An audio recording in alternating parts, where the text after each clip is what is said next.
السلام علیکم دوستو، میرا نام ہے اسیب شفقت اور آپ دیکھ رہے ہیں ہنسی ٹی وی۔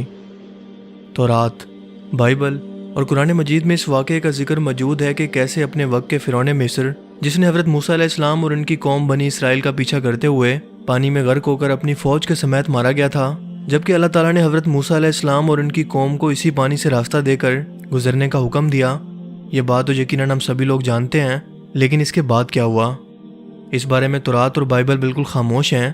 لیکن قرآن کریم میں اس کہانی کا انجام ایک بہت ہی عجیب بات سے کیا گیا ہے، جو اس وقت تو کسی کو سمجھ نہ آئی کہ ایسا بھلا کیسے ممکن ہے۔ خود مسلمان بھی اسے پڑھ کر اسے سمجھنے اور اس پر مزید تحقیق کرنے کے بجائے آگے بڑھ جایا کرتے تھے، یہ سمجھے بغیر کہ در حقیقت اس آیت مبارکہ کا اشارہ کس بات کی طرف ہے۔ سورہ یونس کے اندر اس فرعون مصر کے مرنے کے بعد کا انجام کچھ اس طرح سے بیان ہے: بس ہم تیرے بدن کو سمندر سے نکال کر محفوظ کر لیں گے تاکہ تو آنے والے لوگوں کے لیے عبرت کا نشان بن جائے۔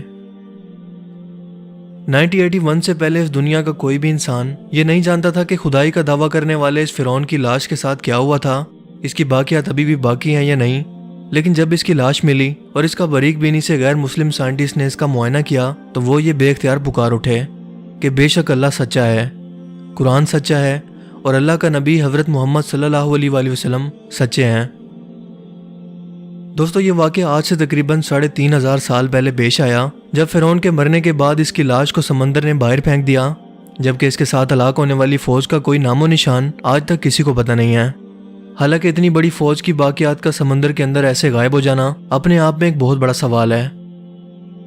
فرعون مصر کے مرنے کے بعد جب اس کی لاش کو سمندر نے باہر پھینک دیا تو ایک شخص نے اس لاش کو دیکھ کر حکومت وقت کو اطلاع دی، جس نے اسے پہچان کر اور مثالیں لگا کر پوری شان و شوکت سے اسے تابوت میں رکھ کر محفوظ کر لیا۔ لیکن اسی دوران ان سے ایک غلطی ہو گئی۔ یہ فرعون مصر چونکہ سمندر میں ڈوب کر مرا تھا اور سمندر میں زیادہ دیر رہنے کی وجہ سے اس کے جسم پر سمندری نمکیات کی ایک تہہ جم چکی تھی، جسے حکومت وقت نے ایسا ہی رہنے دیا اور اسے حنوط کر کے تابوت میں رکھ دیا۔ وقت گزرتا گیا،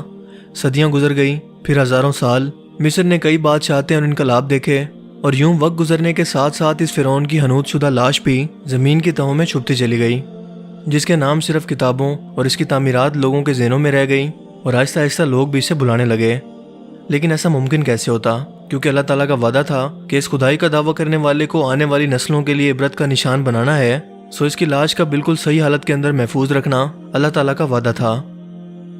لہٰذا 2000 سال کے بعد اس دنیا میں آخری نبی حضرت محمد صلی اللہ علیہ وآلہ وسلم تشریف لائے، اور ان پر نازل ہونے والی کتاب قرآن مجید میں اس قصے کو تفصیل سے بیان کیا گیا، اور یہ بھی کہ ہم اس کی لاش کو محفوظ کر لیں گے، جس پر تمام اہل ایمان کا پختہ یقین تھا۔ لیکن اس بات کو سمجھنے کے لیے کہ اب تک اس کی لاش کو محفوظ کیسے رکھا گیا ہوگا، اسے کہاں ڈھونڈیں، یہ فیصلہ کرنا بہت مشکل تھا۔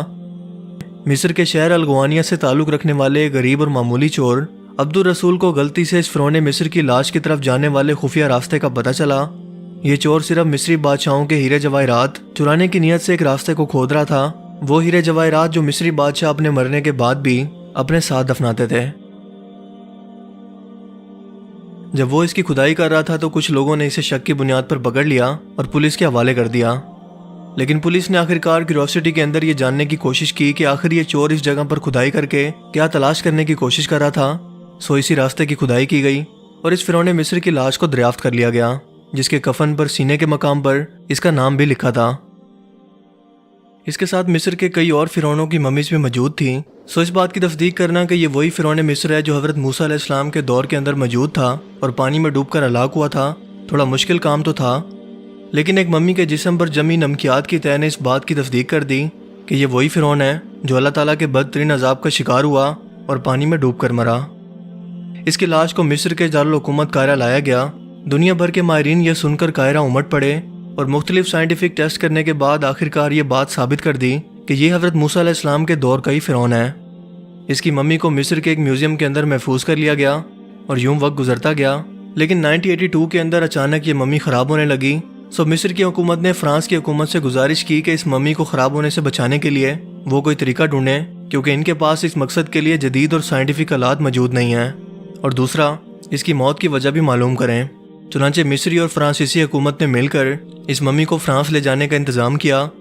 جب اس ممی کو فرانس کے ایئرپورٹ پر لایا گیا تو فرانسیسی صدر اپنے وزراء، فوج اور حکومت کے باقی اعلیٰ عہدیداروں کے ساتھ اس کے استقبال کے لیے موجود تھا، اور بالکل ایک عظیم زندہ بادشاہوں کی طرح اس ممی کا استقبال کیا گیا۔ اسے فوجی دستوں نے سلامی دی اور اس ممی کو ماہر ڈاکٹرز کے حوالے کر دیا گیا، اور اس ٹیم کے سربراہ تھے ڈاکٹر مورس بوکائے۔ انہوں نے مائکروسکوپک ٹیسٹ کر کے یہ جانا کہ اس لاش کے جسم کے اوپر ابھی بھی نمکیات کے چھوٹے چھوٹے ذرات موجود ہیں، جو یہ ثابت کرتی ہے کہ اس کی موت سمندر کے پانی کے اندر ڈوبنے کی وجہ سے ہوئی۔ لیکن ڈاکٹر مورس کے لیے یہ بات انتہائی حیران کن تھی کہ اپنے دور کا اتنا عظیم بادشاہ بھلا پانی میں ڈوبنے سے کیوں مرا ہوگا۔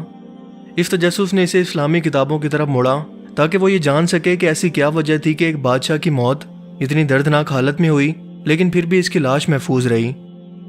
جب اس نے تھوڑی سی تحقیق کی تو اسے پتہ چلا کہ اللہ کے آخری پیغمبر حضرت محمد صلی اللہ علیہ وآلہ وسلم پر نازل ہونے والی الہامی کتاب قرآن مجید کے اندر اس کی موت اور بادشاہی سے متعلق تمام معلومات تفصیل سے درج ہیں۔ ڈاکٹر مورس یہ بھی جانتے تھے کہ جہاں یہ لاش ملی ہے وہ ایک اسلامی ملک ہے، سو تجسس کے ہاتھوں وہ قاہرہ پہنچے اور یہاں ایک اور مصری سائنٹسٹ سے ان کی ملاقات ہوئی جنہوں نے قرآن کریم کھول کر ڈاکٹر مورس کو سورہ یونس کی آیات 90 تا 92 کا ترجمہ لفظ بلفظ سنا دیا۔ فرعون کی خدائی کا دعویٰ، حضرت موسیٰ علیہ السلام اور ان کی قوم کا تعاقب، اور پھر اس فرعون کا پانی میں ڈوب کر مر جانا، اور سب سے بڑھ کر اس کی لاش کو آنے والی نسلوں کے لیے عبرت کا نشان بنا کر محفوظ رکھنا۔ اور کامن سینس کی بات تو یہ ہے کہ یہ لاش ہزاروں سال تک محفوظ رہنے کے باوجود سامنے آئی تو اس وقت جب ہماری یہ دنیا گلوبل ولیج بن چکی ہے۔ انٹرنیٹ پر ایک کلک کر کے دنیا بھر کی انفارمیشن ہمیں آج مل سکتی ہے، ٹی وی ہر گھر کے اندر موجود ہے، اور میوزیم بھی جہاں لوگ خود جا کر اپنی آنکھوں سے اس عبرت کے نشان کو دیکھ سکتے ہیں۔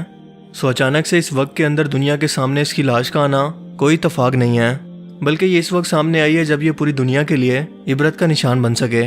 اور دنیا یہ جان سکے کہ خدائی کا دعویٰ کرنے والی ہر مخلوق فانی ہے اور ہمیشہ رہنے والی، اور عبادت کے لائق ذات صرف اللہ ہی کی ذات ہے جو ہر چیز پر قادر ہے، اور اللہ ہی ہر چیز کا خالق و مالک ہے، جس نے اپنے آخری پیغمبر نبی آخر الزماں حضرت محمد صلی اللہ علیہ وآلہ وسلم پر سچی کتاب کو نہ صرف نازل فرمایا بلکہ اس میں موجود ہر ایک قول کو سچ ثابت کر کے دکھایا۔ آپ ذرا امیجن کر کے دیکھیں کہ اگر قرآن کریم کا یہ دعویٰ کسی بھی طرح سے غلط ثابت ہوتا تو مغربی دنیا اسلام کا اور خاص طور پر قرآن کا کتنا تمسخر اڑاتے۔ لیکن حالیہ دور کی اتنی بڑی ریسرچ اور حقائق، خاص طور پر اس سے جڑے حقائق آپ کو کبھی بھی میڈیا پر ڈسکس ہوتے کبھی نظر نہیں آئیں گے۔ ڈاکٹر مورس نے جب قرآن پاک کا یہ ترجمہ سنا تو اسی وقت پکار اٹھا، اللہ سچا ہے، قرآن سچا ہے، اور اللہ کے نبی حضرت محمد صلی اللہ علیہ وآلہ وسلم سچے ہیں۔ اس نے کلمہ پڑھا اور مسلمان ہو گیا۔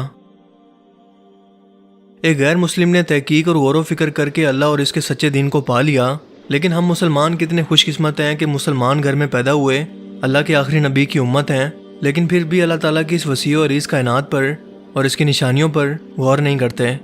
جبکہ غیر مسلم اسے سمجھ کر اس سے فائدہ اٹھا رہے ہیں۔ سو آئی ہوپ کہ آج کی اس ویڈیو سے آپ کو کچھ نیا جاننے کو ملا ہوگا اور آپ کو یہ ویڈیو پسند آیا ہوگا۔ اگر آپ کو یہ ویڈیو اچھا لگا تو اسے لائک کیجئے، اور مزید اس طرح کی انفارمیٹیو ویڈیوز کے لیے اس چینل کو ضرور سبسکرائب کریں۔ اب میں ملوں گا آپ سے ایک نئی انٹرسٹنگ ویڈیو میں، تب تک کے لیے اپنا بہت سا خیال رکھیے گا۔ Thanks for watching this video. اللہ حافظ۔